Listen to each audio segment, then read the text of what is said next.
All right, we're back here with Keith Kilmer, the defending Northern Indiana, we'll call it Northern Indiana champs in the 4A class. We'll take it. You guys made it all the way to the state finals, losing a heartbreaker to East Central.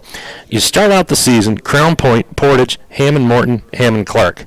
Talk about how those 4 games are going to prepare you guys for the Northwest Crossroads Conference as well as the postseason. Well, you listen on how to build a schedule.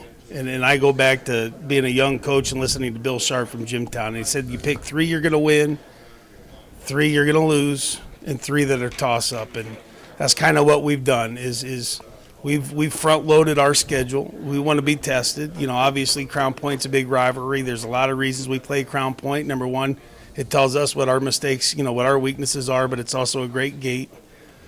Picked up Portage, just, they were looking for a team, and it's just another opportunity for us to play a little bit bigger. And it's been a good rivalry because they don't outsize us, they outquick us most of the time. So, and then Morton's just the last 20 years, I guess, now has just been a great sectional rivalry. Never really a conference rivalry, but it's you want that test to see what it's going to be like come playoff time. And they're one of the teams that we put up on the mark that you have to be prepared for. We added Hammond Clark. Coach Tess is going to do a great job there, and it might be a little bit of a mismatch now, but, hopefully down the road, he's going to get that turned around, and he's going to get those kids excited about playing football. And those 4 games really get us ready for the NCC, which is what it's all about in our minds. Summer camps are over. You had your scrimmage against Merrillville this past Friday.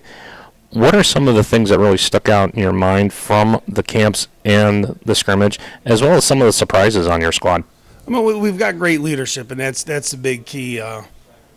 We replaced 23 seniors. We got 3 returning on both sides. You got a lot of question marks. You have to go shrink the playbook a little bit until they're ready to open it up. But our kids got great attitudes. It's that next man up mentality. They get mad when you lost this and you only got 3 back. They're ready to write their story. And that's a great sign as a coach, because every day they've worked hard, they listen, they get better, they understand what the goal is, and that's to get better every day. We don't expect them to be as fine-tuned as a 4-year starter that played 53 games, but we expect them to be the best they can be at that moment and get better for the next one. And they've shown that attitude, and that gives us, a lot of confidence going in as a coaching staff, going into the season.